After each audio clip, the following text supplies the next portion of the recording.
Bismillahirrahmanirrahim. Alhamdulillahirabbil alamin wal aqibatu lil muttaqin wala udwana illa 'alal zalimin. Asyhadu an la ilaha illallah wa la syarikalah wa asyhadu anna Muhammadan abduhu wa rasuluh. Subhanaka la ilma lana illa ma 'allamtana innaka antal alimul hakim. Qala rabbi shrah li sadri wa yassir li amri wa hlul 'uqdatam min lisani yafqahu qawli. Allahumma ajirna minan nar, Allahumma ajirna minan nar, Allahumma ajirna minan nar. Asbahana ala fitratul Islam wa ala kalimatil ikhlas. Ya ayuhan nas ittaqullah fusikum wa iyaya bitaqwallah faqad fazal muttaqun. Qala li ta'ala fil kitabil karim, a'udzubillahi minasyaitonir rajim. Allahul ladzi ja'ala lakumul laila litaskunu fihi wan nahara mubsira. Inna Allah la dzu fadlin 'alan nasi walakinna asyarran nasi la yashkurun. Shadaqallahul azim. Tuan-tuan, puan-puan, ibu-ibu, ayah-ayah muslim rahimakumullah. Assalamualaikum warahmatullahi wabarakatuh. Yang pertama dan selama-lamanya kita merafakkan setinggi-tinggi syukuran kepada Allah Subhanahu wa taala di atas segala nikmat yang telah dianugerahkan oleh Allah Subhanahu wa taala, nikmat kehidupan, disihatkan daripada segala kesakitan, dilapangkan daripada segala kesibukan, diberikan kekuatan, taufik dan hidayah. Allah Subhanahu wa taala menghimpunkan kita pada pagi hari ini dalam satu majlis kuliah tazkirah ilmu yang mana pastinya akan mendatangkan rahmat daripada Allah Subhanahu wa taala, dan mudah-mudahan pertemuan kita pada pagi hari ini mengundang barakah Allah Subhanahu wa taala. Dan alhamdulillah kita masih lagi dikurniakan kehidupan oleh Allah Subhanahu wa taala untuk meneruskan perjalanan hidup kita, dan hari ini kita telah pun berada pada hari yang ke-12 dalam Ramadan Allah Subhanahu wa taala, memasuki fasa yang kedua. Awaluhu rahmat. 10 yang pertama ni rahmat, wa ausatuhu pertengahannya adalah maghfirah, keampunan, kemudian wa akhiruhu akhirnya 10 yang ketiga tu adalah itqu minan nar, pembebasan daripada api neraka Allah Subhanahu wa taala. Yang keseluruhan Ramadan adalah pengampunan daripada Allah Subhanahu wa taala, dan mudah-mudahan segala ibadah yang telah kita sempurnakan, amal baik yang telah kita usahakan di sepanjang kehidupan kita diterima, dicatatkan di antara amal-amal soleh yang kita usahakan untuk melayakkan kita ke syurga-syurga Allah Subhanahu wa taala, insya-Allah. Ya. Tuan-tuan, puan-puan, ibu-ibu, ayah-ayah muslim rahimakumullah. Apa yang Allah telah janjikan kepada kita dalam Ramadan ini adalah sesuatu yang paling bernilai dalam hidup kita. Ya. Perintah yang Allah Taala turunkan puasa ni bukan saja-saja, sebab dia ada hikmah, ada rahsia kenapa Allah Taala turunkan satu perintah yang namanya puasa ni. Yang paling hebat, Allah Taala nak anugerahkan kepada kita, nak kurniakan kepada kita satu kedudukan yang namanya la'alakum tattaqun, bertakwa di sisi Allah Subhanahu wa taala. Sebab tu takwa ni ada syarat dia. Apa syarat takwa? Dia wajib beriman dengan Allah Subhanahu wa taala. Sebab tu Allah Taala mulakan dengan ayat ya ayyuhallazina amanu kutiba alaikumusiyam kama kutiba 'alal ladzina min qablikum la'allakum tattaqun. Wa orang-orang yang beriman, difadukan ke atas kamu berpuasa sebagaimana telah difadukan ke atas orang-orang yang terdahulu daripada kamu, dan mudah-mudahan kamu bertakwa. Allah nak bagi tahu pada kita hanya orang-orang yang beriman yang akan dapat kedudukan yang namanya takwa ni. Itu pun dalam ayat ini Allah Ta'ala tak kata semua dapat. Allah Ta'ala kata la'alakum, mudah-mudahan. Bila sebut mudah-mudahan, ada yang dapat, ada yang tak dapat. Nak tahu dapat tak dapat, keluar pada Ramadan Allah Subhanahu wa taala. Sebab tu dia ada syaratnya. Dan ada tanda pun, orang-orang beriman ni ada tanda. Kalau ada tanda tu pada kita, tanda orang-orang beriman, barulah layak kita memikul, memegang satu amanah yang namanya puasa ni. Baru layak. Kalau tak ada tanda tu macam mana?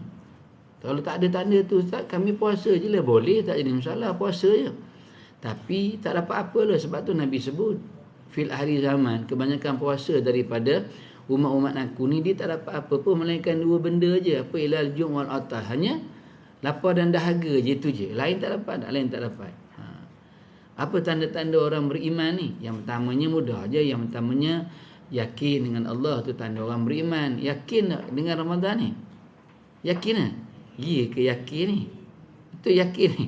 Tapi yakin makin di hujung makin tinggal masjid. Makin di hujung makin tinggal surau. Sikit lah. Yakin tak? Ada orang yakin, ada orang tak yakin. Orang yang benar-benar yakin, dia akan rebut keseluruhan Ramadan ni. Dia tak nak tinggal satu hari pun. Dia rebut sungguh-sungguh sebab dia yakin. Ada orang dia tak apa yakin. Walaupun dia tahu dalam Ramadan tu ada Lailatul Qadar paling hebatnya, tapi dia tak apa yakin. Sebab apa tak yakin? Sebab tawaran ganjaran daripada Allah ni dalam bentuk sam'iat yang tak nampak tu. Tapi kalau tawaran Maidin, pergi tak? Jangan tipu saya. Tawaran Maidin tu nampak dah, nampak tawaran Maidin. Tawaran Maidin 50%, 80%, wui murahnya. Padahal dia tipu juga. Mana ada orang yang meniaga yang tak ada untung tak. Kita kata, 80% dah murahnya. RTC kopi Allah murahnya. Kita pun rambat-rambat pergi sebab nampak. Tapi tawaran Allah dalam Ramadan nampak tak? Tak nampak. Tu sebab keyakinan. Hanya orang yang yakin je yang dia akan rebut Ramadan ni. Sebab dia yakin tawaran Allah lebih hebat daripada tawaran manusia. Itu satu, yakin. Yang keduanya apa? Yang kedua sabar. Dan memang kena sabar lah. Innallaha ma'as sabirin. Yang kedua sabar. Yang ketiga syukur. Kemudian yang keempat ikhlas dengan Allah Subhanahu Wa Taala. Barulah dapat. Barulah ada tanda-tanda beriman dengan Allah Subhanahu Wa Taala. Barulah puasa. Lepas puasa pula Allah Taala janjikan dengan satu kedudukan yang namanya bertakwa di sisi Allah Subhanahu Wa Taala. Dan takwa ni pula ada tanda pula. Cepat tu sebab nanti kita keluar pada Ramadan, barulah ada tanda-tanda takwa. Sebab tu puasa ni dia ada hikmah puasa. Bagi orang yang benar-benar menghargai, yang dia buat sungguh-sungguh puasa tu. Sebab tu puasa ni dia kena buat sungguh-sungguh. Kenapa buat sungguh-sungguh? Sebab puasa ni untuk aku, kata Allah. Untuk Allah. Bukan untuk kita, untuk Allah. Puasa ni untuk aku. Ramadan ni puasanya untuk Allah. Yang sunat-sunat tu, itu untuk kita lah. Tapi Ramadan ni kata Allah, puasa ni untuk aku. Sebab tu bila untuk Allah, dia kena buat yang terbaik lah. Takkanlah puasa kita masih lagi berada pada puasa tahap yang pertama. Puasa orang-orang awam. Umur 40 orang. 50 orang. 60 orang. 70. Takkan puasa awam ni. Sebab tu bila sebut puasa, apa maksud puasa? Yang kita faham dengan maksud puasa ni, ramai orang dia faham dengan maksud puasa ni satu je. Apa dia? Puasa tu menahan diri daripada makan dan minum. Itu je. Maknanya puasa dia, itu je, tahap itu je. Puasa tahap pertama. 20 tahun pun itu puasa dia. 30 tahun pun sama. 40 tahun pun sama. 50 tahun pun itulah puasa dia. Mana tak ada upgrade. Puasa mana? Puasa orang-orang awam. Kita naklah upgrade sikit. Umur dah 40 dah. 40 dah. Nah, maksud 50. Upgrade lah sikit puasa yang kedua. Puasa khusus pun jadi. Kita takkan dapat puasa yang tiga tu. Takkan dapat puasa ketiga ni. Puasa khusus ni itu untuk para Nabi. Itu para Nabi, wali-wali Allah, orang-orang yang muqarrabin, yang hampir dengan Allah. Kita puasa kedua khusus pun cukup lah. Bukan sekadar makan dan minum. Tapi puasa tu mata kita jaga, telinga, mulut kita jaga, tangan, kaki kita jaga. Ya? Sekarang ni mungkin mata kita boleh jaga, betul, alhamdulillah.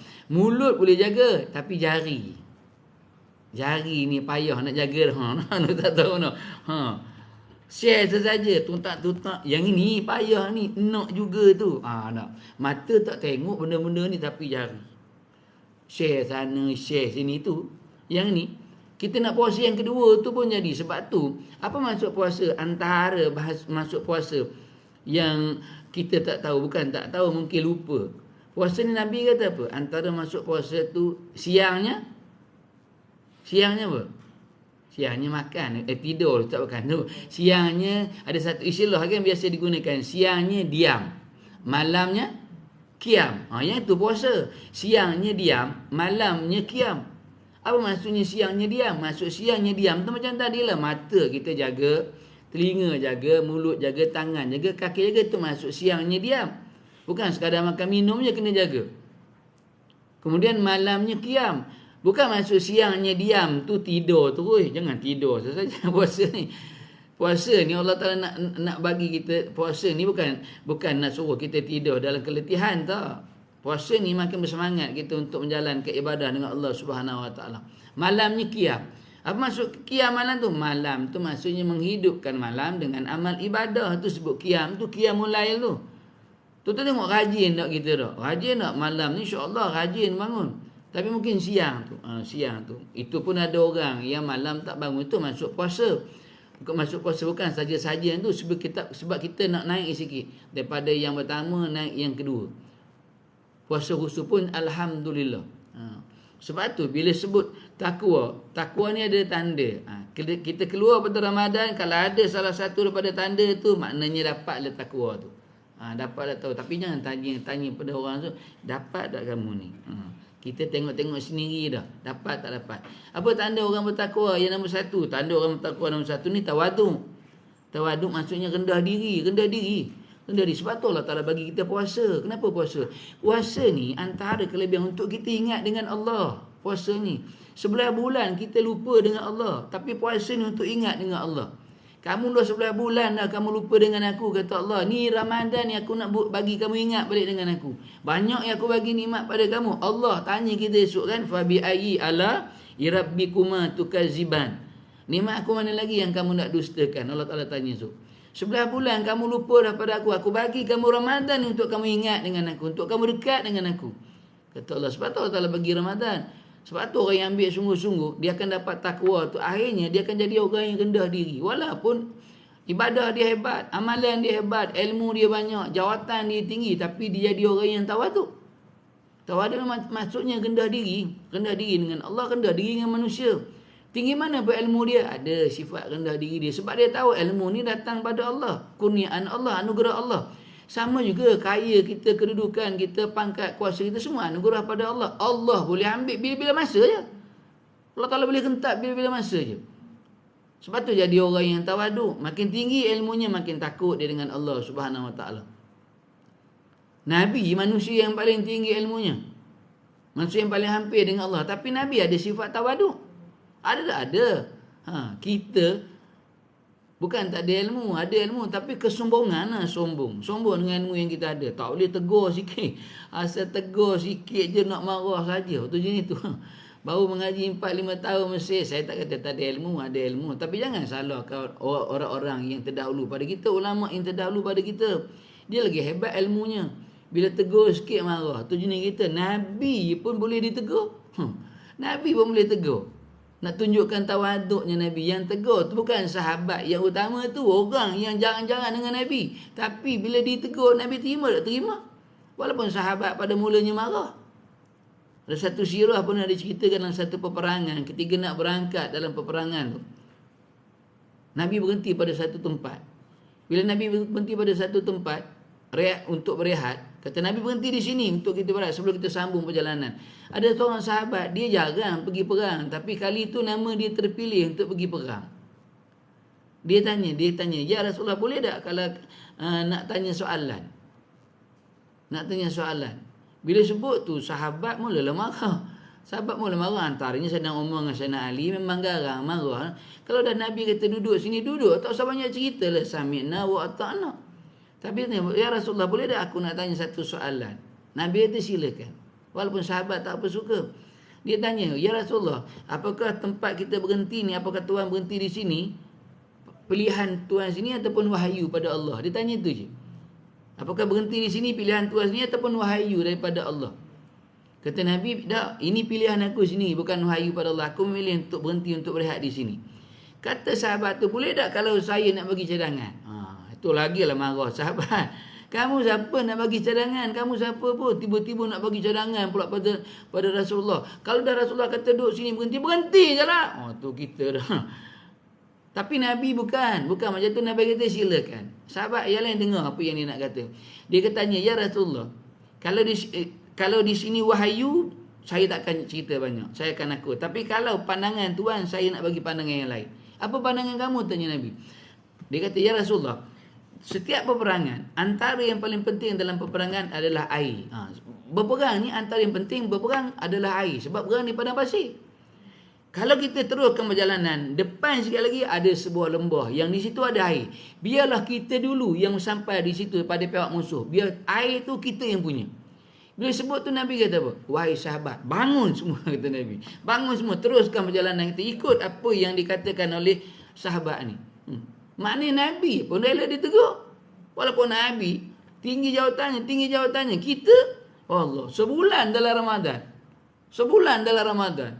Penuh Ramadan kita dengan macam-macam ibadah. Tapi keluar pada Ramadan, sombong. Sombong nak sombong. Tu apa yang kita dapat dalam Ramadan? Apa yang kita dapat dalam Ramadan sebenarnya? Kalau tak ada sifat tawaduk tu bila kita keluar pada Ramadan Allah Subhanahu Wa Taala. Itu yang pertama, tawaduk. Sebab bukan mudah dapat tawaduk ni. Iaitu kena mengaji dalam bab-bab tasawuf lah, pembersihan hati dan sebagainya. Itu yang pertama, tawaduk. Tawaduk ya, nak sebut sebagai orang yang bertakwa. Tanda-tanda dia. Sebab itu hikmah dalam puasa ni dia ada 4. Pertama sekali untuk menambahkan ketakwaan kita dengan Allah Subhanahu Wa Taala. Yang itu hikmah Ramadan ni ya Allah nak datangkan pada kita. Pertamanya apa? Untuk menambahkan ketakwaan kita dengan Allah Subhanahu Wa Taala. Sebab tu bila sebut takwa, tu tanda yang pertama tadi tawaduk dengan Allah Subhanahu Wa Taala yang pertama, ya. Kemudian yang kedua, apa tanda yang kedua? Tanda yang kedua, qanaah ataupun bersyukur dengan apa yang ada. Bersyukur tak kita dengan apa yang ada, yang Allah Ta'ala anugerahkan pada kita. Syukurlah, wajib pun bersyukur. Allah Ta'ala bagi kita macam-macam dalam Ramadan ni. Tanda syukur tu pernah tak? Sepanjang 11 Ramadan, 11 hari dalam Ramadan, setiap hari bila kita berbuka puasa, setiap hari bila kita bersahur, ada doa kita yang kita kirimkan pada sahabat kita yang sekarang ni sedang diuji oleh Allah dalam kesusahan. Ada tak? Cakap betul-betul. Yang kita kirim kepada sahabat kita, ya Allah, kami tak tahu sahabat kami di Palestin ni dia berbuka macam mana, ya Allah. Ada ke makan, tak ada ke makan, tapi kami di sini, ya Allah, bukan lagi makan, ya Allah, mantu ke darah, ya Allah. Kami doa padamu, ya Allah, pemudahkan sahabat kami, ya Allah, yang ada di Turki, yang kena gempa bumi baru ni, yang di Syria, yang di Selatan Fatani tu, yang di Indonesia yang baru ni masuk dalam video baru, tengok budak-budak tu makan nasi dengan rumput. Tengok tak video tu, ya Allah, menitik mata tengok. Berebut budak-budak tu makan nasi dalam atas daun pisang, makan dengan saya tak tahu sayur ke apa, tapi macam rumput. Nasi tu nasi. Kepas makan, ya Allah, sian tengoknya. Menangis tengoknya, ya Allah, sian. Tu ada dah doa. Ada yang sebut syukur dengan Allah, ada sifat-sifat orang syukur dengan apa yang ada. Sikit pun bersyukur, banyak lagi kita bersyukur dengan Allah Subhanahu Wa Taala. Kita pejamkan mata kita kejap, kita renungkan teman yang ada di sebelah kita, yang dekat dengan kita, suami, isteri, yang bersyukur tak dapat suami macam tu. Syukur tak dapat isterinya tu. Ya ke ni, Cik Nasir? Cuba pejam mata tengok. Ke benar? Kalau le tahu opini le perangiannya dari mulut. Ke macam tu? Ada tak macam tu, pernah macam tu? Jangan tipu, Cik Pak Izzah. Puan Pak Izzah. Kalau le tahu perangiannya dulu hidup macam ini perangiannya, waktu cakap pun lembut, sekarang ni nengkin sesaja lepu. Ke ada tak macam tu? Pernah tak? Tak ada. Terdetil hati pun tak ada. Ya Allah, baiknya. Ada tak macam tu rasa-rasanya? Nak bersyukur dengan pasangan yang ada pada kita, ada tak? Aku terdetik macam tu lah tak? Dulu hidup lah macam ini, garangnya sekarang ni semenjak tak boleh keluar kedai beli SP ni garang betul kita ke. Nak marah sesaja je kojonya, nengkin sesaja. Ataupun suami pula dulu, waktu mula-mula kawan dulu, 10 patah kita bercakap, dia tak ada patah langsung. Tapi sekarang ni, ya Allah, kita sepatah, dia 15 patah. Lebih tidur pun bercakap lagi. Ada tak macam tu? Ada, Syekh? Tak ada? Tak ada, alhamdulillah. Itu kan maknanya syukur je. Siapa pun yang Allah anugerahkan sebagai pasangan hidup kita, syukur je pada Allah Subhanahu Wa Taala dah. Itu yang terbaik pada kita. Terbaik. Sebab tu nak jadi isteri yang solehah, nak jadi suami yang soleh bukan mudah nak. Nak jadi isteri yang solehah senang tak? Susah. Kata ulama, Nabi pun sebut ya, isteri kalau nak jadi isteri yang soleh, antaranya dia melayani, bukannya dilayani. Nak jadi isteri yang soleh, dia melayani suami, bukan dia layani oleh suaminya. Dia melayani suaminya. Kita baca sirah tengok macam mana. Semua cerita Aisyah melayani jagang. Barulah cerita kalau 10 ada 1-2 Nabi melayani isterinya. Nak ceritakan isteri, tapi zaman ni isteri minta dilayani, bukan melayani. Dia minta dilayani. Kalau gaduh je sikit, so minta pujuk itu. Yang itulah kata ulama, isterinya melayani, bukan dilayani. Faham tak? Maknanya tawaduk tadi tu ada di situ. Yang kedua ni syukur, ataupun kita sebutkan bersyukur dengan apa yang ada, tanda-tanda takwa. Kemudian yang ketiga, tanda yang ketiga ni wara'. Apa maksud warak tu? Warak tu dia ada dua. Satu masuk warak tu dia menambahkan amal kebaikannya. Satu yang lagi satu dia menjauhkan daripada benda-benda yang syubhah, apatah lagi benda-benda yang haram. Tu masuk warak. Yang pertamanya, kalaupun kita tak ada penambahan daripada sudut amalan, tapi sekurang-kurangnya istiqamah. Kita ini dah masuk dah 12 hari dalam Ramadan. Akan mengejar pada satu malam yang namanya malam Lailatul Qadar. Untuk yang ke hari yang seterusnya, paling-paling baik kita tambahkan amal ibadah kita. Maknanya ada peningkatan daripada sudut ibadah. Tapi kalaupun tak boleh, apa yang kita biasa buat daripada hari pertama, kekalkan sampai pada hari yang ke-30. Itu je. Kalau tak boleh penambahbaikan, sekurang-kurangnya istiqamah. Istiqamah ni pun hebat dah. Kalau ada penambahbaikan lagi, alhamdulillah. Dulu tak pernah pun buat sunat Lailatul Qadar. Pernah dah buat sunat Lailatul Qadar? Pernah buat? Usali sunat Lailatul Qadar raka'ataini. Ada alillahi ta'ala. Sunat Lailatul Qadar ni dia paling banyaknya ada 12. Tapi jarang orang buat. Tapi buat 2 rakaat setiap malam pun cukup. Biasa ulama dia buat malam-malam mula-mula sekali. Mula-mula sekali Ramadan dia buat solat Lailatul Qadar ni sampailah hari terakhir Ramadan. Itu menunjukkan kesungguhan, memang kita nak sangat dengan malam Lailatul Qadar. Sebab tu dia ada doa dia yang kita baca dah. Allahumma barik lana fi syahrul Ramadan. Kemudian wa barik lana fi Lailatul Qadar. Doa 3 kali.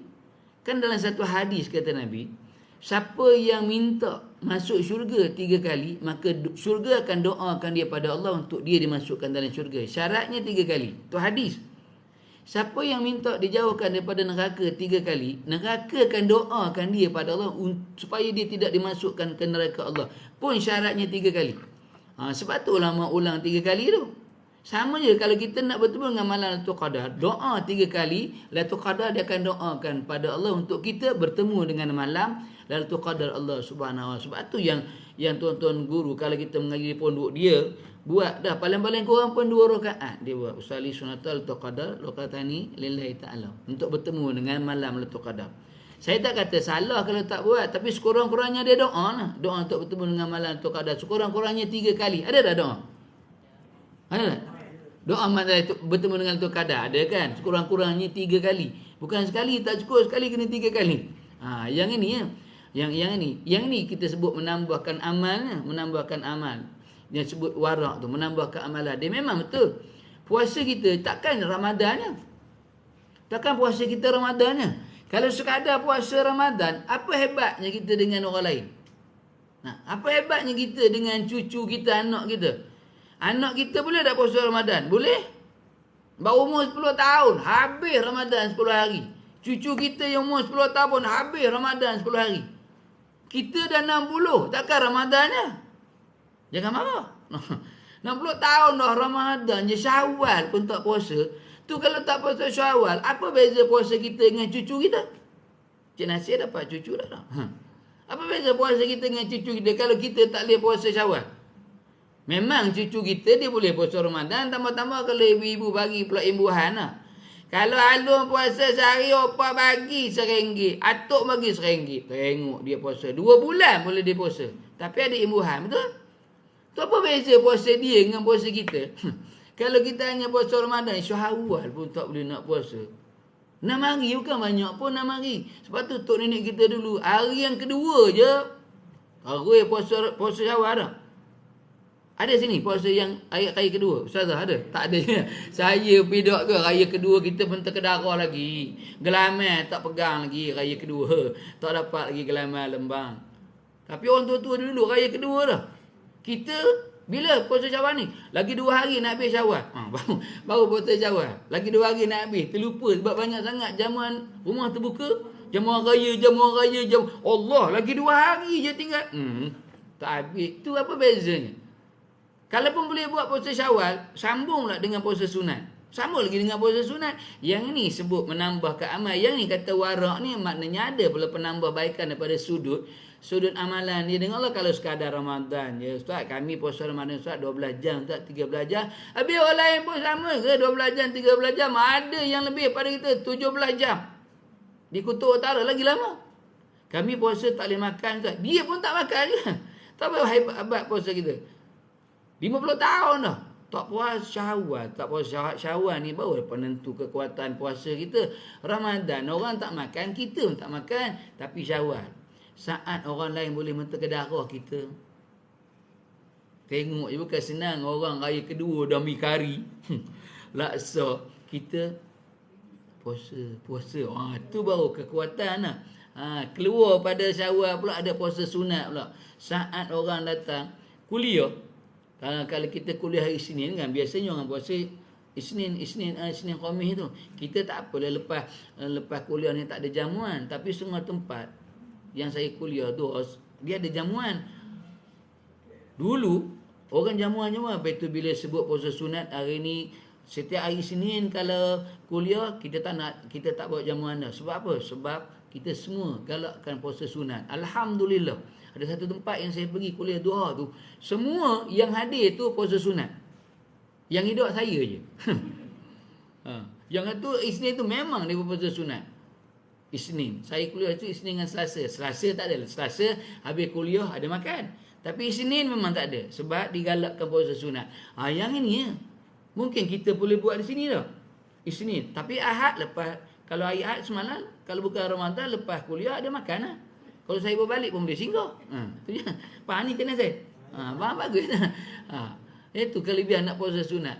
Dan ibu-ibu, kalau ibu-ibu sedar, sama ibu tak sedar, antara amalan juga yang hebat dalam Ramadan ni solat. Solat yang ibu-ibu dirikan dalam Ramadan, yang kita dirikan dalam Ramadan ni, taraf dia, kedudukan dia sama dengan solat para ulama, tuan-tuan guru. Sama macam mana Ustaz? Rakaat dia. Ibu perasan tak, dalam Ramadan ni ramai orang dia boleh solat paling-paling kurang pun 40 rakaat. Yang ini taraf ulama. Ulama dia solat 40 rakaat setiap hari. Paling-paling kurang pun 40 rakaat setiap hari, 40 rakaat. Tuan-tuan guru di pondok macam tu lah. Waktu saya mengaji lah macam tu, 40 rakaat mesti. Kita dah Ramadan 40 rakaat dah, 40 rakaat. Apa bukti dia 40 rakaat? Mudah aja. Apa bukti dia?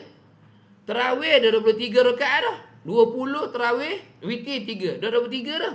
Campur yang wajib dah berapa? 17 campur 23, 40 rakaat nampak. Tapi keluar Ramadan boleh tak?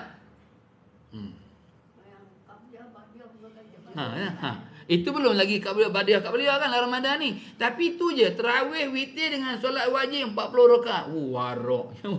Warak, sedar tak sedar? Tarawali tu. Yang main 40 rakaat dah hebat. Tapi bila keluar Ramadan, dia bagi asal ustaz. Ramadan ada tarawih dengan witir.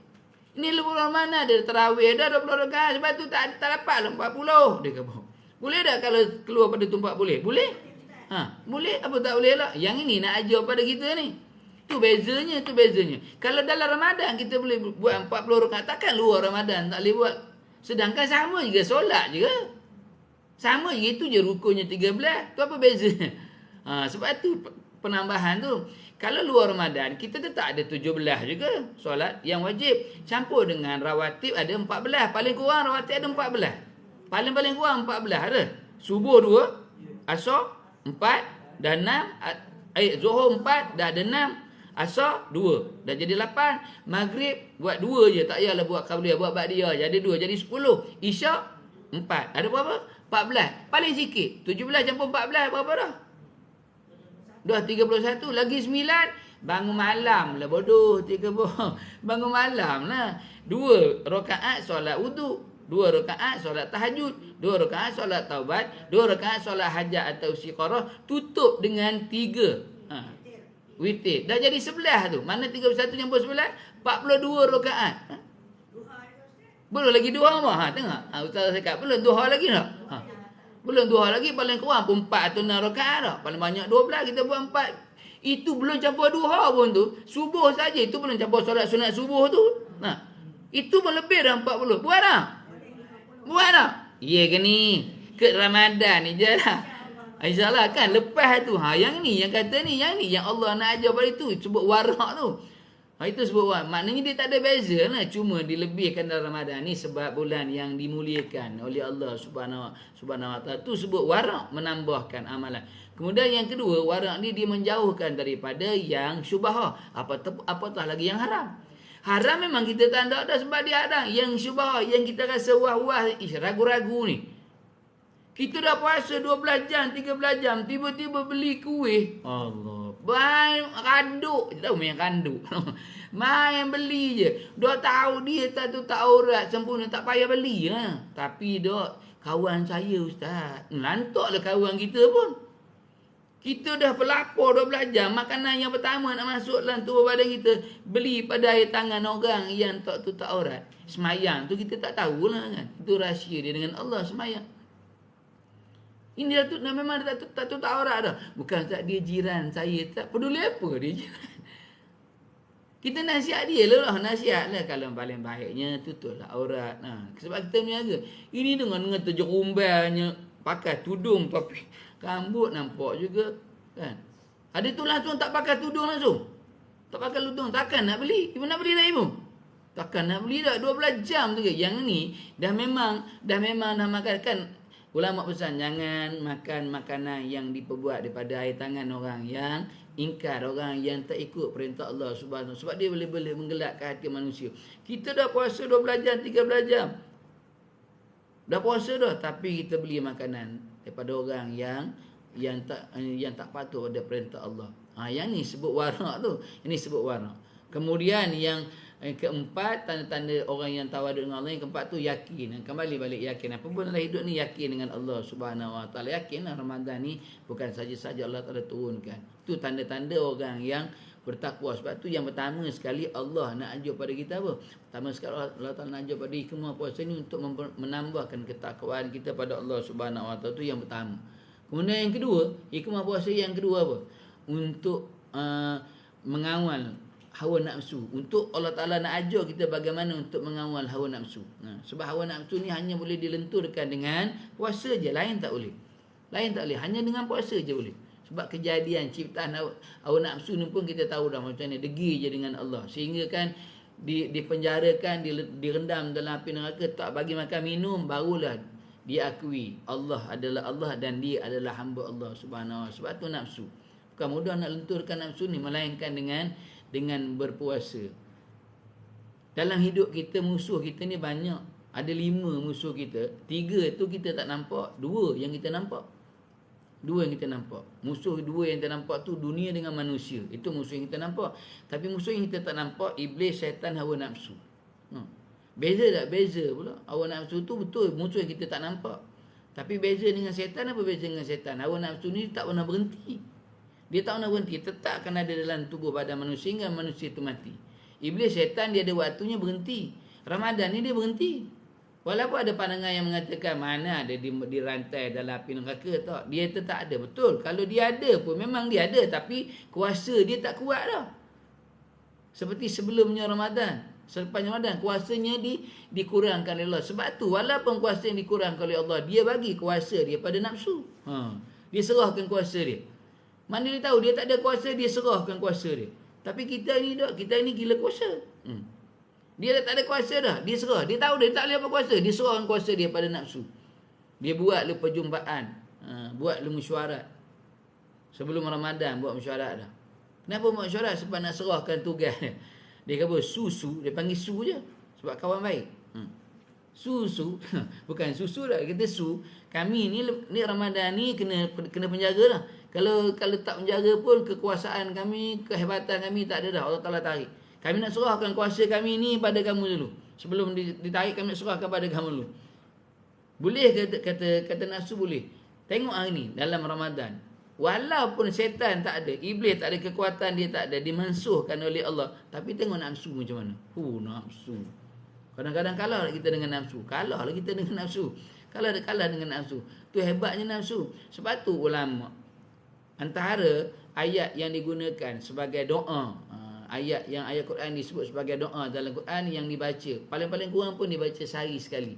Kalau tak baca dalam waktu subuh, solat subuh, baca dalam doa solat maghrib. Kenapa penting subuh dengan maghrib ni? Sebab pertukaran hari. Subuh tu daripada malam menuju ke siang, maghrib tu daripada siang menuju ke malam. Permulaan hari yang ada 2 bahagian tu. Sebab tu ulama beramal dengan ayat dalam suratul Fajr. Dan suratul Fajr yang ayat 27 sampai 30 tu. Ya ayatul nafsul mutmainnah tu. Dibaca dalam doa. Kita baca lah tu. Wahai jiwa-jiwa yang tenang, kembalilah kamu pada keadaan yang tenang. Ya ayatuhan nafsul mutmainnah irji'i ila rabbiki radiyatan mardiyah fadkhuli fi ibadi wadkhuli jannati. Dalam suratul Fajr ayat 27 sampai 30. Ayat tu. Yang ni ulama itu disebut sebagai ayat yang ada doa di situ. Quran tu hebat. Quran ni ada ayat yang disebut sebagai ayat-ayat doa. Itu dibaca. Kalau tak baca subuh, dibaca maghrib. Kalau tak baca maghrib, baca subuh. Paling-paling kurang pun sehari sekali. Paling baiknya baca setiap kali waktu solat. Dalam doa selepas solat tu, itu yang dia baca. Untuk memberikan pada kita kekuatan. Untuk mengawal hawa nafsu kita. Dalam usaha kita yang lain untuk berpuasa dan sebagainya. Dalam keadaan nanti bila kita balik pada Allah, jiwa kita tenang. Sebab mampu untuk kita mengawal hawa nafsu. Sebab sekarang ni musuh kita yang kuat adalah hawa nafsu. Beza pula hawa nafsu, dia tak boleh dibunuh. Tapi iblis syaitan boleh dibunuh. Tapi hawa nafsu tak boleh dibunuh. Dia akan kembali balik pada Allah setelah manusia dimatikan oleh Allah Subhanahu Wa Taala. Tu yang kedua, hikmah yang kedua. Yang ketiga, hikmah yang ketiga apa? Hikmah yang ketiga untuk merubah diri kita daripada menjadi lebih baik daripada sebelumnya. Betul? Puasa ni dia akan mengajar kita untuk jadi lebih baik daripada yang sebelumnya. Sebab dalam Ramadan kita berlumba-lumba buat kebaikan. Betul tak? Betul lah Ramadan ni kita berlumba-lumba buat kebaikan. Orang yang tak nak buat kebaikan pun dalam Ramadan berlumba-lumba buat kebaikan. Walaupun soal ikhlas tak ikhlas itu antara dia dengan Allah. Tapi berlumba dah buat kebaikan. Betul? Apa antaranya? Kita tengok hari ni dalam Ramadan, yang paling popular dalam Ramadan apa? Anak yatim. Betul? Anak yatim ni kalah artis. Dalam Ramadan, dalam 2 bulan, Ramadan dengan Syawal, yang paling hebat anak yatim.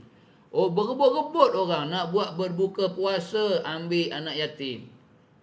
Nak buat jamaah yang raya, ambil anak yatim. Kalau tak boleh datang, kita hantar kenderaan, bawa. Tu, berlumba nak buat kebaikan. Tapi boleh tak kebaikan itu kita sambung selepas pada Syawal?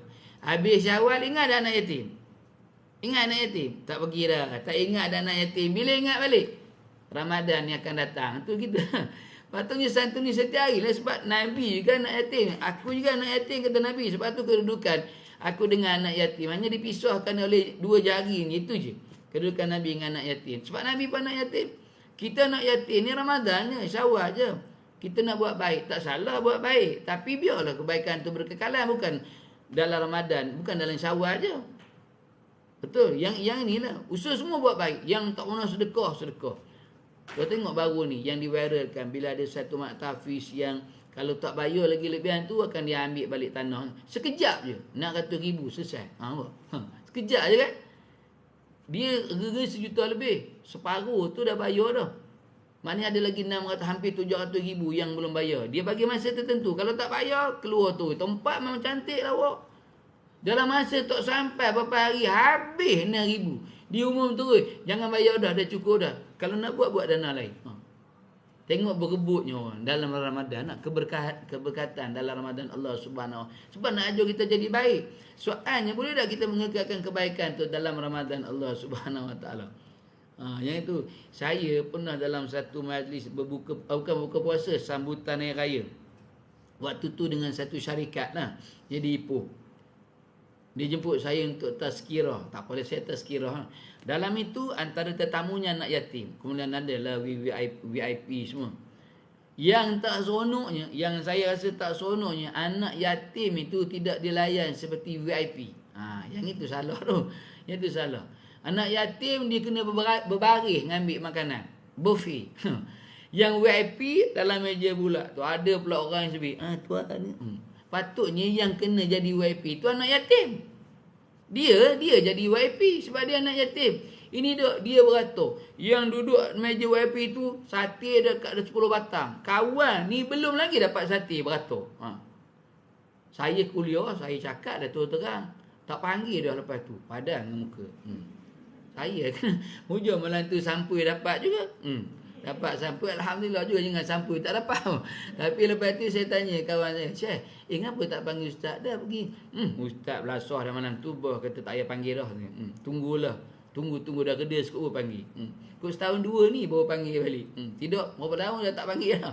Tak panggil dah. Sebab saya tegur malam tu. Sebab benda tu salah. Saya kata tuan-tuan, patutnya yang diraikan anak yatim ni, dia yang duduk atas dekat meja tuan-tuan tu yang beratur. Tuan-tuan dah biasa makan benda-benda tu semua. Dengan mi rebus, dengan mi kari laksa, dengan sate. Ni anak-anak yatim ni patut dia diraikan macam tu. Ini dia beratur. Yang beratur tu umur apa? 5 tahun tu tak, 10 tahun, 8 tahun kecil je tengok je. Ya tu salah tu. Tuan-tuan jumpa anak yatim alhamdulillah dah. Tapi tuan-tuan layan anak yatim tu yang salah, tak ikut adabnya. Kena saya malam tu. Tak apalah dah. Nak cerita pada kita lah. Berlumba-lumba buat kebaikan. Itu yang ketiga. Kemudian yang keempat. Hikmah puasa tu untuk merasai penderitaan orang lain. Untuk merasai penderitaan orang lain. Sebab tu puasa ni kata Nabi apa? Siapa yang berpuasa dia tak rasa lapar, makna puasa dia tak betul. Puasa ni dia wajib ada rasa lapar. Saya tanya pagi ni, lapar tak? Tiba-tiba lapar. Tiba-tiba lapar. Tidak tu kalau sembang dengan kawan, saya tak tahu lah tahun ni puasa langsung tak ada rasa lapar langsung. Tak ada rasa lapar langsung. Mana nak lapar? Udah bersahur pun tak kedarah. Bersahur ikan siakap 3 rasa, sup gearbox, kangkung masuk belacan, kalan ikan masin, ayam paprik, telur dada. Bersahur. Berbuka tak tahu. Dah mata kedai saya tak langsung tak ada rasa lapar tak. Tak ada letih langsung, rasa kejap sangat. Mana tak tu dah tidur manjang tu. Lepas subuh tidur sampai zuhur. Zuhur bangun semayang, tidur balik. Sampai asar. Asar bangun semayang, tidur balik sekejap. Sampai waktu berbuka. Waktu bukalah takkan nak tidur. Makan, pergi surau, pergi masjid. Orang terawih, dia tengah terawih pun tidur. Punya. Itu dah kata, saya ada rasa letih langsung cepat sangat. Tu jenis kita. Sebab tu Nabi kata, Nabi tak kata siapa yang tak ada rasa lapar tu puasa dia batal tak. Puasa dia tak betul. Puasa dia salah sebab puasa dia kena dia rasa lapar. Sebab tu Allah Ta'ala suruh kita puasa untuk merasai. Macam mana rasa lapar sahabat kita yang tak makan, tak minum. Yang roti canai tu buat dengan tanah liat je. Ya Allah, siannya. Kita sini Allah. Jenis-jenis tu. Itu sebab kena ada rasa lapar. Tadi kata tak ada rasa lapar kan. Kena ustaz tanya, tak lapar ustaz, memang lapar. Tu lapar. Yang ni mana ada. Yang ni Allah Ta'ala nak ajar pada kita. Ya, penderitaan orang lain. Sahabat Allah Ta'ala uji sama itu dalam berperang. Dalam Ramadan. Kita tak berperang pun. Sebab tu yang nak ada rasa lapar. Yang ni hikmah yang Allah Ta'ala nak bagi pada kita. Ada antara hikmah tu hebatnya puasa yang kita buat sepanjang tahun tu, antara hikmahnya ya. Itu kita puasa mukadimahnya. Baru buka kitab. Baru buka kitab tu mukadimah. Kalau kita ambil kitab sambung yang mana? 20, 21, 22 ya. 22 menghina sahabat Rasulullah sallallahu alaihi wasallam. Kita ambil keberkahan dengan kitab lah. Tadi kita puasa sebab bulan puasa dah. Yang ada kitab, yang tak ada kitab tak apa, buat macam ada kitab. Tak apa, tadi masalah. Yang ke 22 ada lagi lebih kurang, ada lagi 28. Ada lagi 28 tanda-tanda orang yang munafik dengan Allah Subhanahu Wa Taala. Bismillahirrahmanirrahim. Menghina sahabat Rasulullah sallallahu alaihi wasallam. Sahabat Rasulullah sallallahu alaihi wasallam adalah orang yang masuk Islam dan beriman dengan baginda semasa hayatnya, dan para sahabat Rasulullah SAW adalah yang mewarisi dan berpegang teguh kepada ajaran Al-Quran dan sunnahnya dalam segala aspek kehidupan. Ni sahabat, ni disebut sahabat. Tak ada lagi manusia yang lebih baik setelah wafatnya Rasulullah SAW melainkan para sahabat. Itu ada Nabi, waktu ada hayat Nabi, waktu Nabi hidup, tak ada lagi manusia lebih hebat pada Nabi. Nabi lah sebagai role model dia, uswatun hasanah, contoh ikutan. Semua pada Nabi. Apa pun yang berlaku, rujukannya Nabi. Rujukannya Nabi. Tapi lepas Nabi wafat, siapa yang paling hebat? Sahabat lah. Sahabat lah paling hebat. Sahabat yang mana paling hebat? Yang 4 tu lah. Abu Bakar, Umar, Uthman, Ali. Sehingga nama 4 ni dimasukkan dalam satu surah yang selalu saya cerita pada ibu, dan suratul As itu. Disebut 4 kelebihan bagi 4 sahabat ni kan. Illal ladzina amanu, yang itu beriman. Melainkan mereka yang beriman. Siapa yang paling hebat imannya? Sayyidina Abu Bakar As-Siddiq. Abu Bakar, sahabat pernah tanya, ya Rasulullah, bagaimanakah kebaikan Sayyidina Umar? Kata Nabi, Sayyidina Umar ni kebaikannya luas, kata ni seluas dunia ni. Kebaikan Sayyidina Umar Allah Ta'ala. Tapi bagaimana pula kebaikan Abu Bakar? Kebaikan Abu Bakar 2 kali ganda melebihi kebaikan Sayyidina Umar Al-Khattab. Tu nak cerita hebatnya Sayyidina Umar. Iman dia hebat, Sebab tu bila sebut iman, orang yang paling hebat imannya setelah wafat pada Nabi dan Rasul, tak ada lagi pada manusia lain melainkan pada Sayyidina Abu Bakar As-Siddiq. Sebab tu dia letak dalam suratul As tu, demi masa sesungguhnya manusia itu berada dalam kerugian melainkan mereka yang beriman. Siapa yang paling hebat imannya? Sayyidina Abu Bakar As-Siddiq. Kemudian wa amilu solihat, yang beramal soleh. Contoh tu Allah Taala letakkan pada Sayyidina Umar Al-Khattab yang pada setiap malamnya menangis dengan Allah Subhanahu Wa Taala. Saya tanya pada ibu jujur jawab, selama 12 hari ni pun tak menangis dalam Ramadan? Sedih tak? Menangis tak? Sedih sebab tak dapat raya sama anak-anak ke? Tak dapat puasa sama anak-anak ke? Buka pada. Sedih tu banyak, sedih tak? Tapi sedih yang Allah Ta'ala terima, air mata yang Allah Ta'ala terima, air mata orang yang menyesal dengan kesalahan dosa yang dia lakukan pada Allah Subhanahu. Sebab tu penyesalan ni penting. Kita taubat banyak kali dah, tapi taubat yang tak ada penyesalan, dia takkan mendatangkan rasa insaf kita dengan rasa menyesal kita dengan perbuatan dosa yang kita buat. Sebab tu dia ada penyesalan. Taubat yang sebut taubat nasuha, dia ada penyesalan. Sehingga tak ada terfikir langsung, terlintas langsung untuk dia buat kembali dosa tu dengan Allah Subhanahu Wa Taala. Sebab tu Sayyidina Umar kan baca sirah setiap malam. Dia ada kelebihan, dia angkat tangannya, dia akan menangis, menitiskan air mata. Kemudian wa tawasabil haq, diletakkan contoh tu pada Sayyidina Uthman bin Affan yang membukukan Al-Quran sampai hari ni. Kalau dia tak bukukan Quran, kita tak ada Quran. Tak ada Quran. Dia zaman dia, saya tak pernah lagi jumpa hadis yang Nabi minta untuk dibukukan Al-Quran. Saya pernah jumpa hadis tu. Kalau ada hadis tu, bagi tahu saya. Sayyidina Uthman ni sendiri yang buat. Kalaulah ada Nabi pesan, kenapa zaman Abu Bakar tak dibukukan Quran? Zaman Sayyidina Umar tidak dibukukan Quran. Tapi kenapa zaman Sayyidina Uthman bin Affan? Allah Ta'ala nak bagi kelebihan tu pada dia. Berpesan dengan kebenaran. Kemudian wa tawasabil sabr, berpesan dengan kesabaran. Allah Ta'ala bagi pula pada Sayyidina Ali karamallahu wajhah, menantu Nabi. Susah tak? Susah. Ali ni susah. Tapi susah macam mana pun tetap yakin pada Allah Subhanahu, tetap beriman. Walaupun tawaran macam-macam diterima oleh Sayyidina Ali ni, tapi tetap memilih kesusahan. Itu yang hebat. Tak ada Nabi, yang ada sahabat. Sahabat dah jadi rujukan. Habis sahabat kita sebut tabi'. Tabi' ni orang yang pernah hidup satu zaman dengan sahabat, tapi tak pernah hidup satu zaman dengan Nabi. Tabi'. Habis tabi' ada tabi'in. Tabi'in ni orang hidup sama dengan tabi', tapi tak dapat hidup dengan sahabat. Habis tabi'in ni ada ulama. Al-ulama warasatul anbiya. Ulama ni hidup dengan tabi'in, tapi tak pernah hidup dengan tabi'. Dan zaman kita ni tak ada lagi manusia yang boleh hebat melainkan al-ulama warasatul anbiya. Dia boleh hebat. Patutnya yang jadi rujukan pada kita semuanya pada ulama. Tapi kita terbalik pula. Ulama hari ni kita buat macam-macam. Dia ulama tak macam-macam. Sekatan, halangan macam-macam. Dengan orang, sedangkan ulama ni dia paling hebat.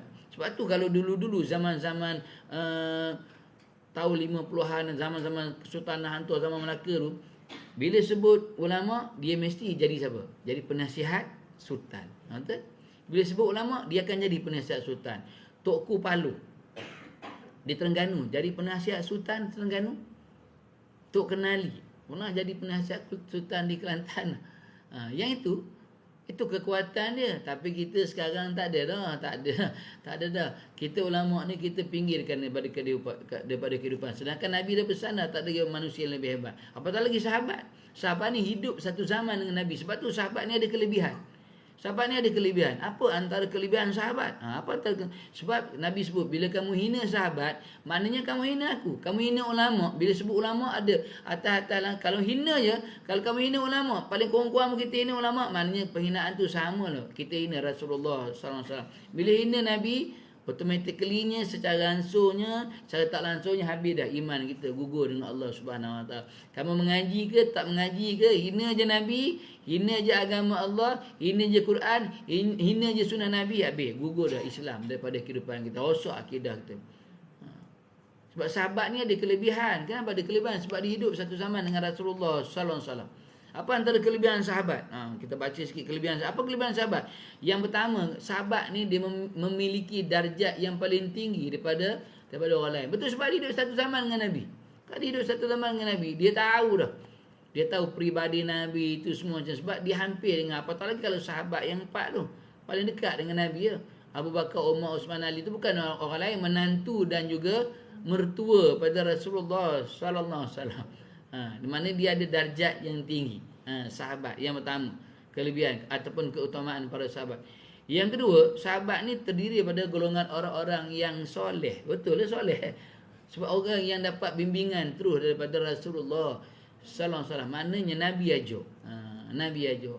Antara yang paling dekat Abu Bakar. Dengan Abu Bakar Nabi ajar macam ini, dengan Umar macam ini, dengan Uthman macam ini, dengan Ali macam ini. Itu maknanya dapat didikan awal daripada Rasulullah sallallahu alaihi wasallam. Sebab tu dia jadi orang yang soleh. Dia jadi orang soleh.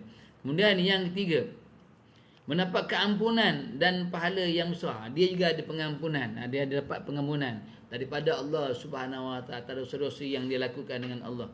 Dia ceritakan Sayyidina Umar pernah bunuh anak dia. Tu cerita tu ada dua keadaan pula. Ada setengah kata mana ada Sayyidina Umar pernah bunuh anak dia. Kalau dia bunuh anak dia, tu yang kahwin dengan Nabi tu siapa pula dah? Yang kahwin dengan Nabi kan? Hafsah kan? Habis tu kalau dibunuh anak dia, mana datang anak perempuan dia tu? Dia jadi dua versi yang berbeza kan? Maknanya tak apalah. Ambil lah yang mana-mana pun tak apa. Yang penting jangan tolak je Sayyidina Umar tu dah. Jangan tolak. Cerita dia bunuh ke cerita tu, yang itu kita terima. Yang pandangan pertama pun kita terima, pandangan kedua pun kita. Cuma berbeza daripada sudut itu je. Ya. Kemudian yang keempat, adalah sebaik-baik manusia selepas para Nabi dan Rasul. Betul, sahabat ni sebaik-baik manusia setelah para Nabi dan Rasul. Sebab tu kalau ada lagi Nabi yang paling layak, kata Nabi, adalah Sayyidina Abu Bakar As-Siddiq. Tapi sebab Nabi ni tak ada dah. Nabi ni penutup sekali Nabi. Sebab tu tak ada Nabi dah selepas aku. Tu sebab Nabi kata, kalaulah ada lagi Nabi, ada lagi Rasul selepas pada aku ni, wahai Umar, Abu Bakar, kamulah manusia yang paling layak. Betul, walaupun ada juga manusia yang ditawarkan jadi Nabi. Jadi Nabi, tapi bukan jadi Rasul, jadi Nabi. Tapi tak, ada yang tolak, antaranya Luqmanul Hakim, yang dia tolak untuk jadi Nabi. Dia tak nak jadi Nabi. Dia kata, biarlah aku jadi orang biasa. Walaupun dia pernah ditawarkan untuk jadi Nabi oleh Allah Subhanahu Wa Taala. Tu yang keempat. Kemudian yang kelima, keutamaan para sahabat adalah mempunyai kehidupan yang baik di akhirat. Maknanya dia ada jaminan di akhirat Allah. Betul lah, sahabat ada jaminan. Ada jaminan. Kita ni tak ada jaminan. Sahabat ni ada jaminan pada Nabi. Ada 10 sahabat yang Nabi jaminan masuk syurga. Mana ada jaminan daripada Nabi. Kita tak ada jaminan pun. Patutnya orang yang tak ada jaminan ni, dia usaha sungguh-sungguh sebab dia tak ada jaminan pun. Kita, apa jaminan kita masuk syurga? Dengan syafaat Nabi Muhammad sallallahu alaihi wasallam. Itu pun tak semua. Hanya orang yang ada imannya dengan Allah Subhanahu wa taala. Tapi yang rosak imannya, yang rosak tauhid akidah dia tak akan masuk syurga Allah Subhanahu wa taala, tak akan masuk. Tuan kata tu, orang yang derhaka pada mak ayah pun cukup lah. Orang yang derhaka pada mak ayah, memang pintu syurga memang tertutup rapat pada dia. Apatah lagi kalau dia tak dapat keampunan pada mak ayah dia, memang dia tak akan masuk syurga. Nabi kata tak akan masuk syurga. Maknanya pintu neraka akan terbuka luas untuk dia, tapi pintu syurga tertutup rapat-rapat kalau dia ada dosa, dan dosa tu mak ayah dia tak ampunkan. Sebab tu kita yang jadi mak ayah ni, tu penting. Yang kita jadi mak ayah tu kena mengaji dah. Takkanlah kita tak sayang anak kita dah. Sebab tu jahat mana pun dia, dibuat macam mana pun pada kita, ampunkan dosa dia. Sebab kalau kita tak ampunkan, dunia dia akan tersesa, apatah lagi akhirat Allah Subhanahu wa taala, tak akan masuk syurga. Sebab Nabi kita takkan masuk syurga selama-lamanya, abadah. Kekal dalam api neraka Allah Subhanahu wa taala kalau derhaka pada mak ayah dan mak ayah tak ampunkan dia. Sebab tu yang mak ayah kenalah nak buat macam mana, ampunkanlah. Maknanya apa yang akan datang ni, apa yang berlaku pada kami ustaz, doa kami redha je ustaz. Apa dia nak buang kami ke apa, kami ampun. Nak buat macam mana? Itu kalau inilah, kalau sayang pada anak-anak. Kalau tak ada, betul kita tak kata hati ibu kan. Hati ibu. Sebab tu Nabi sebut kan, antara kalaulah ada manusia Tuhan kedua selepas daripada Allah, maka ibulah yang paling layak. Maka ibulah yang paling layak, kata Rasulullah. Sebab apa kelebihan ni wanita ni? Apa kelebihan wanita ni? Kata-kata dia. Kata-kata dia tu doa. Sebab tu kalau dia tak ampunkan anak dia, dia tak ampunkan dengan kata-kata, dia tak ampunkan anak dia, habis. Tapi kalau dia ampunkan, terbuka balik pintu syurga, maka tertutuplah pintu neraka Allah Subhanahu Wa Taala. Sebab tu kata-kata kena yang baik-baik, jangan marah. Kalau marah suami pun marah anak, jangan sebut setan. Dia macam setan budak-budak ni. Kan dia bapak ni, bapak setan. Memang betul. Ayah jadi bapak setan, anak jadi anak setan. Dan kita kabur tu. Budak-budak ni macam setan jahat. Ni bukan apa ayah ni.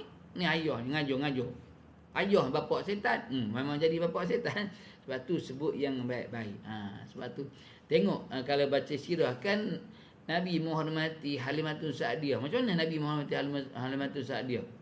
Sampai Nabi buka serban dia kan, Nabi hamparkan bagi Halimatun Sa'diyah yang menjadi cemburunya pada Abu Bakar, Umar, Osman dan Ali. Abu Bakar, Umar, Osman, Ali tak usah kata nak duduk atas serban Nabi, nak pegang serban Nabi pun tak berani. Tapi Halimatun Sa'diyah duduk atas serban Nabi. Itu hebatnya. Yang itu hebatnya. Maknanya dia ada kehidupan yang baik di akhirat. Maknanya dia ada kelebihan, ya. Maknanya Nabi dah jamin kehidupan yang baik di akhirat. Kita dunia belum tahu lagi, akhirat lagi kita tak tahu. Kalau tak ada rahmat daripada Allah, kasih sayang Allah, tak ada syafaat pada Nabi, siapa yang nak tolong kita nanti di akhirat Allah? Melainkan syafaat dan rahmat daripada Allah Subhanahu Wa Taala. Kemudian yang keenam, keutamaan sahabat, terkena azab bagi sesiapa yang mencelanya. Maknanya kalau kita cela sahabat, dia pasti akan ada azab. Bahkan pasti akan ada balasan daripada Allah Subhanahu Wa Taala. Ada balasan. Sebab tu jangan hina sahabat, Kalau tak suka tu cerita lain. Tak suka tu hak kamu, tapi jangan keluar daripada mulut kita. Kita ni sekarang macam-macam lah. No? Hina saja, hina orang tu, hina orang ni, hina orang tu, hina orang ni. Yang ni kita takut ni. Kita takut penghinaan tu tetap akan ada azabnya daripada Allah Subhanahu Wa Taala. Kemudian yang seterusnya, keutamaan sahabat adalah wali Allah yang paling mulia. Wali Allah yang paling mulia, sebab wali ni dia banyak tahap dia. Wali ni, sahabat ni wali Allah yang paling mulia, yang paling dekat dengan Allah Subhanahu Wa Taala. Kalau nak kira rankingnya Nabi Rasul lah, tapi kalau manusia biasa, sahabat antara manusia yang hampir dengan Allah Subhanahu Wa Taala. Kemudian yang seterusnya, keutamaan sahabat kalau memiliki ilmu yang lebih dalam. Kenapa lebih dalam? Sebab dia dapat ilmu pada Nabi. Lebih dalam lah ilmu yang dia ada. Dia banyak bersama dengan Nabi dan banyak ilmu yang dia dapat. Kita dapat ilmu ni cebisan daripada ilmu-ilmu yang Nabi ajarkan pada para sahabat, ajar pada ulama, dapat pada kita. Itu pun tak banyak sangat kita dapat pun. Tak banyak sangat. Bahkan kita tak ada ilmu pun. Cuma perkongsian kita je tu. Kita tahu sikit, kita kongsi. Itu je. Kemudian yang seterusnya, sebagai sumber rujukan.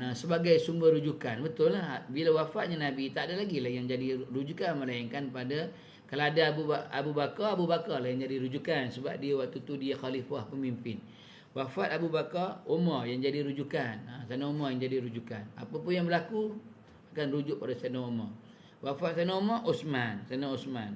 Wafat Sayyidina Osman, Sayyidina Ali pula yang jadi rujukan. Habis itu barulah pada sahabat-sahabat yang lain. Ada kerajaan Muayyah dan sebagainya. Kemudian yang seterusnya, memiliki pandangan yang lurus. Memiliki pandangan yang lurus sebab sahabat, dia dekat dengan Nabi, diajarkan pada sahabat, apapun yang kita nak buat dalam hidup kita, diajarkan kepada dia, letak agama tu di hadapan. Nak buat apa pun, mintalah pertolongan daripada Allah dengan mendirikan solat dan sebagainya. Kemudian yang seterusnya, mendapat redha daripada Allah Subhanahu Wa Taala. Mendapat redha pada Allah, maknanya ada redha daripada Allah Subhanahu Wa Taala. Bahkan ada juga sahabat yang menerima salam daripada Allah Subhanahu Wa Taala. Kemudian yang terakhirnya, mencintai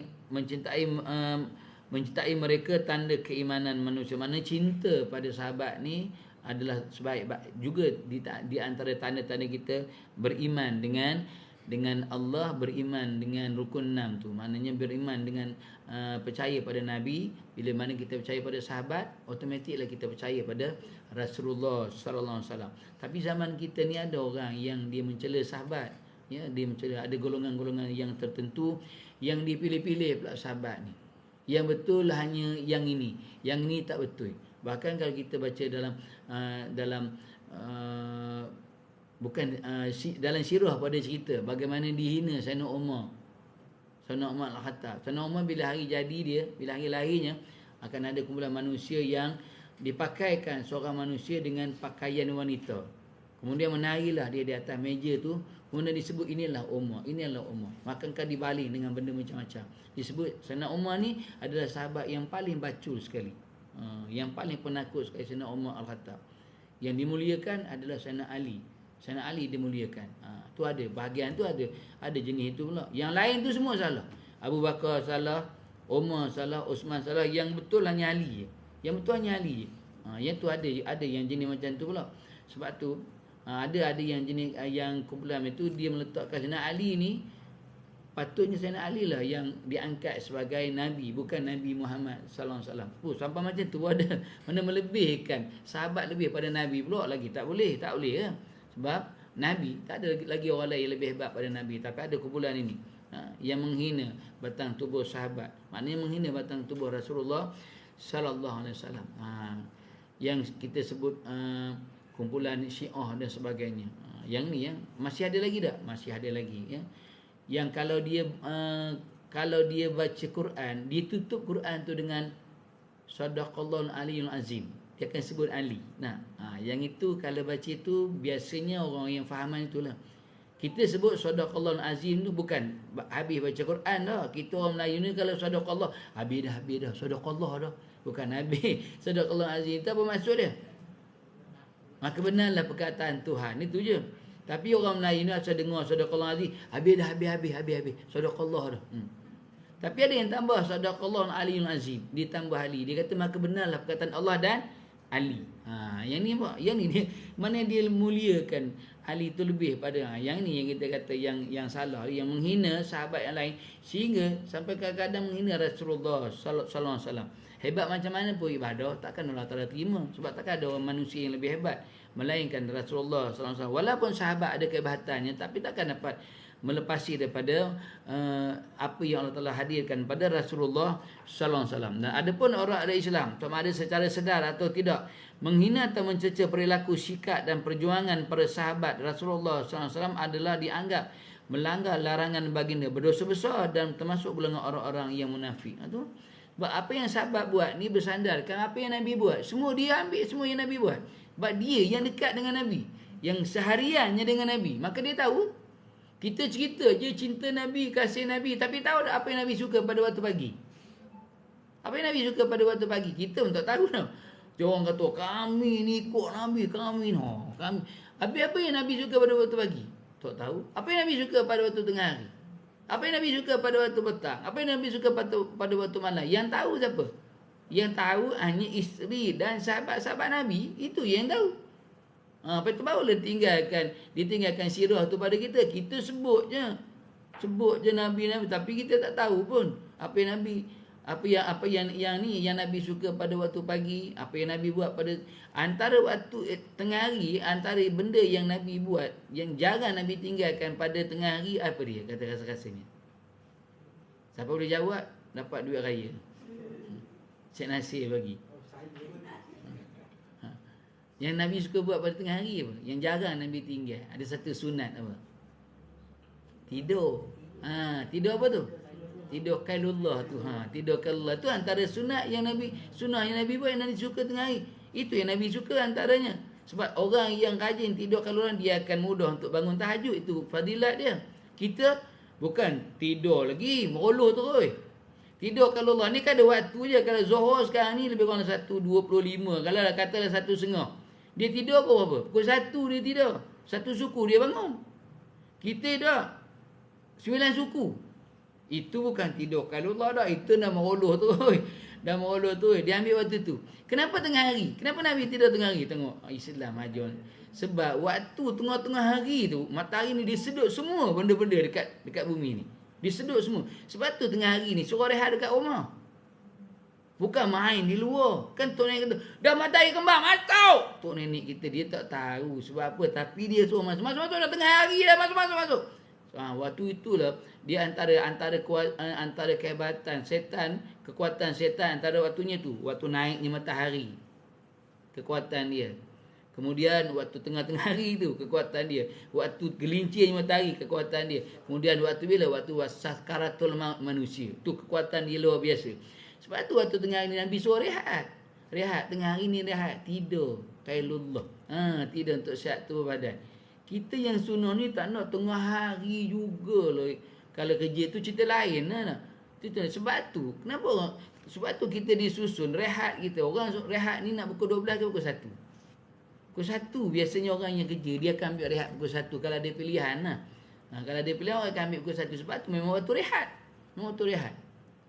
Kita rehat, saya tak kata salah pukul 12. Tapi yang penting pukul 1 tu bukan buat aktiviti di luar. Waktu nak rehat. Waktu tu disedut semua benda-benda. Kalau kita belajar sains lah, benda-benda yang tak baik semua disedut sekali. Sebab tu Nabi buat antaranya. Pagi Nabi suka buat lain pula. Apa pagi yang Nabi suka buat? Antaranya apa? Ziarah tu. Ziarah, duha dan ziarah. Tu antara Nabi suka buat. Kita ziarah juga lah. Tapi ziarah kita tak macam ziarah Nabi dah. Nabi ziarah, bagi-bagi salam, doa-doa balik. Kita sampai orang tu, pergilah balik, aku nak masuk dah ni, bila nak balik, banyak menua sembang. Sampai dia suruh kita balik. Ida aku nak balik. Aku suami aku saat lagi nak balik ni, makan tengah hari, masuk pula sembang dengan kamu je tu kita. Ya Allah, sembahnya. Betul ya Ustaz kata betul ya? Antara yang Nabi suka duha, Nabi tinggal pagi, dan Nabi ziarah. Betul antara yang Nabi suka. Yang itu yang tahu siapa? Sahabat nah.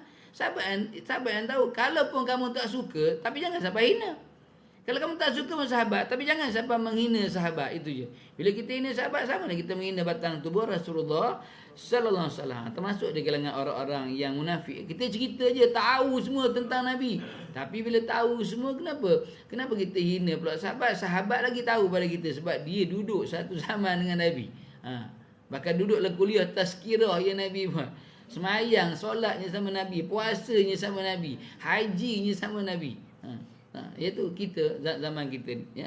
Kemudian Rasulullah SAW bersabda dalam satu hadis, yang hadis ni kita baca bulan depan lah. Itu je lah. Sebab ada pukul 10.40 orang. Kejap je kan. Kuliah memang kejap macam itulah. Kuliah kejap. Wallahu a'lam. Ada tanya? Tak ada tanya dah. Sebab ada pas malam tanya banyak orang. Malam tanya banyak dah kan. Malam tanya banyak, alhamdulillah. Saya suka semalam tengok tu, saya tak ada kesempatan nak jumpa, lama dah tak jumpa dah dengan tahu semalam saya lama tak jumpa, lama tak jumpa nak bersama sembang. Saya suka dia cerita pasal zakat semalam, cuma saya nak sambung sikit je zakat hari ni. Kita kadang-kadang ni zakat ni berkira-kira dengan Allah. Berkira-kira dengan Allah zakat. Berkira-kira macam mana? Sekarang ni orang letak zakat ni dia ada 3 bahagian kan, 7, 14, 21. Kita bayar zakat 2 orang je. Suami dengan isteri. Kalau kita 2 orang tu nak pilih yang mana? 21 tu betul orang yang kerana Allah tu, walaupun dia makan berat RM7. Tapi kita bayar 2 orang RM7. Ya Allah, kedekutnya. Kedekut betul. Bayar 2 orang, pencen dapat sampai sekarang tak? Pencen sampai sekarang dapat.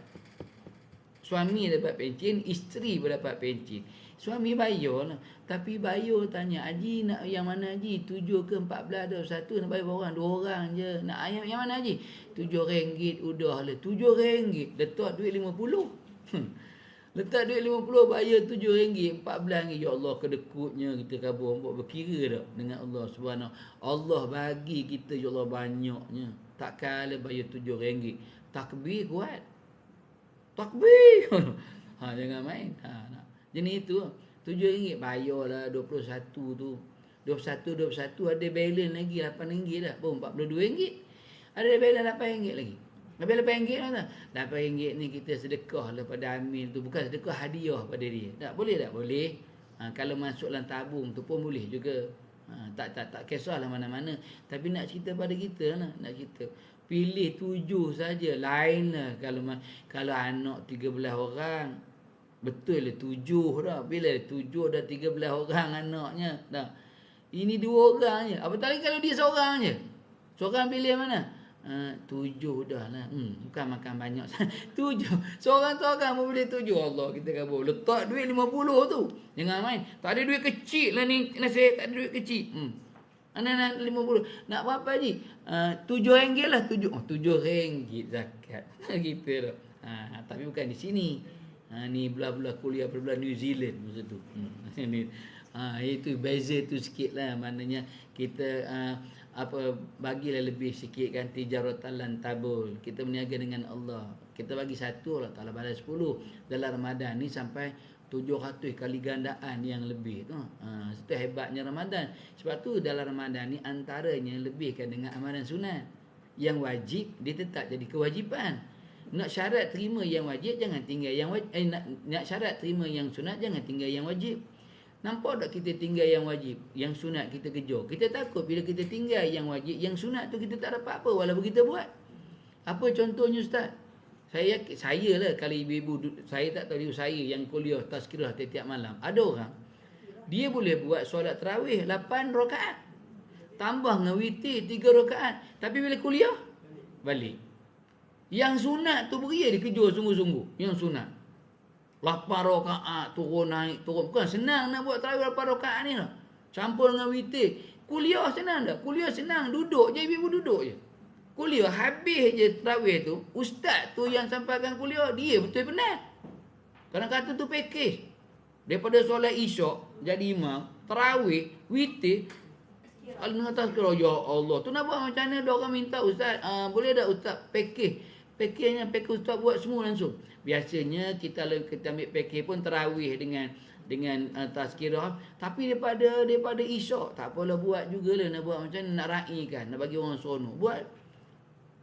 Bila kita nak tazkirah keluar, seorang tu itu khabar tu yang tarawih, yang sunat beria dia buat. Saya kata tuan-tuan tadi tarawih tuan-tuan boleh buat, yang sunat witir tuan-tuan boleh buat, tapi yang wajib tuan-tuan balik. Rugi tak tuan? Rugi. Takut Allah Ta'ala tak terima pun yang sunat tu. Sebab tuan-tuan tolak yang wajib. Tazkirah ni wajib. Bahkan tuan-tuan senang. Tuan-tuan duduk je nyandul. Nak tidur pun boleh dalam kuliah. Apa masalah? Tidur cuma tak dapat ilmu je lah. Yang bercakap saya, kalau ada tabung lalu pun, tuan-tuan tak payah bayar duit tu. Tuan-tuan tak dikenakan bayaran pun. Yang kena bayar saya. Tiga pun itu je. Tak bayar saya tak datang pun. Itu pun tak nak. Yang ini kata ni, dia boleh buat. Yang wajib, yang sunat tu pun belum tentu terima lagi lah. Belum tentu walaupun 20 rakaat sekalipun. Sebab tu yang wajib buat, yang wajib untuk terima yang sunat. Cuma sunat ni dia banyak sebab kelebihan daripada sudut pahala, ganjaran pahala. Ada juga sunat-sunat yang kita buat tu, sunat-sunat yang muakkad. Orang boleh buat tarawih 20 rakaat tapi ba'diyah tak buat. Duduk je. Dia dah semayang isyak dah. Dia dah semayang jemaah isyak, datang awal surau. Datang awal masjid, semayang isyak. Bila ba'diyah, sedangkan ba'diyah tu ganjaran dia lagi besar pada tarawih 20 rakaat tu. Sebab tu suruh mengaji, bukan suruh main latok-latok gedubak. Bukan suruh main latok-latok, nak bagi faham pada kita, nak bagi faham. Sebab tu berlalu macam tu je Ramadan. Berlalu macam tu. Habis. Dah habis Ramadan tu. Tak ada. Yang ni kita beria kerja yang sunat. Yang wajib tak buat pula dah. Yang wajib tinggal pula. Yang tu kita nak cerita. Sebab patutnya tazkirah kena dengar. Sebab waktu tu kita nak cerita apa yang berlaku dekat Malaysia. Kita nak cerita. Nak cerita apa yang berlaku di Malaysia. Satu-satu nak cerita. Kita nak cerita dalam kuliah. Dia pun tak datang. Kuliah yang 11 bulan tu datang tak? Tak datang. Bila datang dalam Ramadan. Sebab tu sekarang ni dia kata buat cerdik sikit. Cerdik macam mana? Kepung dia 4 rakaat tu buat. Saya ada 1-2 saya khabar macam itulah. Dia kata kita buat macam ni pengurusi. 4 rakaat berhenti tazkirah tu. Baru betul. Ayah Tuan Ramli tu dia buat macam tu. Saya pun pernah mengaji dengan dia satu kitab lah macam tu. Memang dia suruh buat macam tu. Tidak tak terkepung buat-buat ni katanya. Betul. Buat 4 terus tarawih. Duduk je dia pun. Tak nak dengar. Sebab dia tak balik. Sebab nak lagi 4. Yang balik tu balik jugalah. Tapi yang merungut ni. Dia merungut. Tak apalah. Kalau dia merungut, dia marah, maknanya hati dia baik. Itu je. Maknanya dia tak rasa. Nak bagi tak rasa tu kan mudah. Kadang buat. Kalau buat 8, tunggu sampai tarawih baru nak habis witir baru nak tazkirah. Saya pernah ada seorang sahabat mengajar di sini pun, ustaz tu mengajar di sini. Dia buat tarawih, dia buat witir. Habis je witir, dia tak pakai kursi, dia pusing terus, dia tazkirah. Tapi waktu dia pusing, dia kata macam nak menitik air mata aku. Sorang-sorang balik semua ni. Tapi habis tu buatnya, anak buat tu adalah kuliah. Toh tinggal tok apa orang je tinggal tu ni. Toh tinggal berapa orang ni. Anak pusing-pusing tu tengok lalu depan anak buat tak kerti je. Pop balik. Oh, habis tu tak ni. Anak dah tengok dah tinggal 7-8 orang je yang tinggal katanya. Tazkirah juga dah, tapi kejap dah, tak sampai setengah jam. Dah tinggal sikit. Muslimat ialah muslimat, dia tunggulah muslimat. Ni yang tu apa beza Ramadan kita dah? Apa beza apa yang kita dapat dalam Ramadan? Kan Nabi sebut bila Ramadan, Nabi sebut dalam Ramadan kurangkan sedikit dunia, itu je. Boleh tak kalau dalam Ramadan ni, saya ingatkan kita ambil dunia ni 30% je. Dalam Ramadan je 70% untuk akhirat, 30% je dunia. Maknanya bukan buang langsung dunia, ambil 30%. Masuk hari terakhir esok Ramadan, ambil baliklah dunia ni 50-50 pun tak apa, mana ada lagi balance tu. Jangan nak ambil terus dunia sampai 70, akhirat pula tinggal 30. Jangan macam tu lah. Hanyalah Ramadan 70% je untuk akhirat, 30% ni untuk dunia. Sebab tu nak sibukkan dunia awal-awal Ramadan ni. Ibu nak selesaikan soal baju ke kuih, tak payah, di sini pun boleh beli kuih dah. Telefonnya pada Puan Faizah dapat kuih. Sibuk dengan baju ni awal-awal, bukan tunggu ujung. Bukan tunggu ujung awal-awal ni. Kita tak nak ujung tu kita sibuk-sibuk dengan dunia, langsung penat. Penatnya pagi tadi berjalan di RTC Gopin, pergi ke Lotus, pergi ke sana, langsung untuk ibadah dah. Nak ambil peluang itu je. 70% je dengan akhirat, 30% je dunia. Bukan buang langsung, 30% je. Yang tu Nabi pesan. Sebab apa? Sebab Nabi kata, kalaulah ini Ramadan kamu yang terakhir. Kalau ini Ramadan yang terakhir, apa kita nak jawab dengan Allah? Menyesal tak? Menyesal waktu tu tak ada, boleh dah. Sesalan tak berguna dah. Sebab tu kita ambil peluang tu. Wallahu a'lam berhenti di situ. Lebih dah pun, lebih setengah jam. Tak apalah, bayar untuk sejam. Wallahu a'lam. Habis di situ ya. InsyaAllah kita akan sambung pada bulan hadapan, dan mudah-mudahan Allah Ta'ala terima apa sahaja ibadah, apa sahaja amalan yang kita buat dalam Ramadan Allah Subhanahu Wa Ta'ala ni untuk diangkat di antara ibadah-ibadah yang soleh, ibadah yang diterima oleh Allah Subhanahu Wa Ta'ala. Dan kita perbanyakkan doa kita pada Allah, perbanyakkan taubat kita pada Allah Subhanahu Wa Ta'ala, dan juga kita perbanyakkan untuk minta supaya Allah Ta'ala masukkan kita ke jannah, syurga-syurga Allah Subhanahu Wa Ta'ala, dan dijauhkan daripada azab api neraka Allah Subhanahu Wa Ta'ala. Bismillahirrahmanirrahim. Alhamdulillahirabbil alamin, wassalatu wassalamu ala asyrafil anbiya'i wal mursalin wa ala alihi washabihi ajmain. Hamdan hamidin, hamdan syakirin, hamdan sabirin, hamdan na'im, hamdan yuafi ni'amahu yukafi mazidah. Ya Rabbana lakal hamdu kama yanbaghi li jalali wajhikal karim wa azimi sultani. Allahumma salli ala sayyidina Muhammadin bin qulubi dawaiha wa afiyatil abdani wa shifaiha wa nul absar wa diyaiha wa ala alihi wa sahbihi wa sallim. Allahumma fil lana dzunubana wa liwalidayna warhamhuma kama rabbawna shighara wa li jami'il muslimin wa muslimat wal mu'minina wal mu'minat al ahya'i min wal amwat. Allahumma inna nas'aluka ridhaka wal jannah wa na'udzubika min sakhatika wan nar. Allahumma innaka afuwun karim tuhibbul afwa fa'fu anna wa walidina wa an jami'il muslimin wa muslimat wal mu'minina wal mu'minat bi rahmatika ya arhamar rahimin. Allahumma inna nas'aluka afwa wal afiyah fid dunya wal akhirah. A'udzubika kalimati la tamati min syarri ma khalaq. Bismillahirrahmanirrahim. La yadurru ma ismihi syai'un fil ardi wa la fis sama wa huwa samiul alim. Allahumma afina fi badanina, Allahumma afina fi basarina, Allahumma afina fi sam'ina. Allahumma inna na'udzubika minal baras wal junun wal juza wa min syai'il asqam.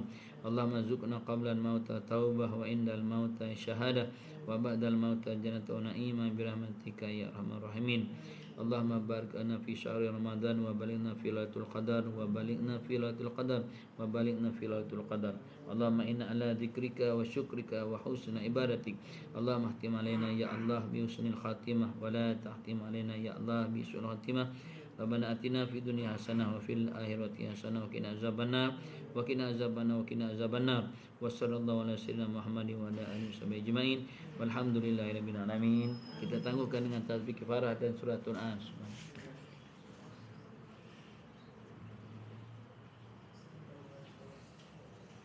Aku qawli hadza wa astaghfirullah li wa lakum. Assalamualaikum warahmatullahi wabarakatuh. Bersama